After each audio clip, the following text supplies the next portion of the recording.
Hello hi everyone, welcome back to Singapore Chaitrika channel. ఎర్రటి గొడ్డు మాంసం మటన్ అనుకుని తిన్నామంటే అయిపోతాం మోసం. పెద్ద పెద్ద ఫ్లెష్ మీట్లా కనిపిస్తుంది కదండి, అదంతా ఆస్ట్రేలియన్ బీఫ్. మనకి కొంచెం చూడటానికి అటు ఇటుకుని ఇక్కడ బాగా ఇష్టంగా తింటారు. అక్కడ కనిపిస్తున్నాయి కదా ఫిష్లు, పాపం వీటన్నిటికి రెస్ట్ ఇన్ పీస్ చెప్పేస్తున్నట్టున్నారు. హాయిగా ఐస్లో సేద తిరుగుతున్నాయి.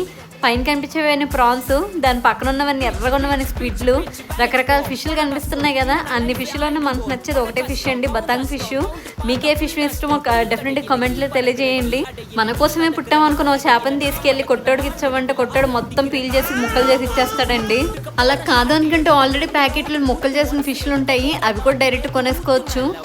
ఇవో చిన్న చిన్న ప్రాన్స్ అండి, 100 grams వచ్చేసరికి 100 రూపాయలు అంట. ఇలాంటి మరిన్ని వీడియోస్ కోసం please subscribe to Singapore Chaitrika channel. అలానే మీకు ఈ వీడియో కనుక నచ్చితే please do like, share and subscribe. Bye bye. మళ్ళీ వీడియోలో మళ్ళీ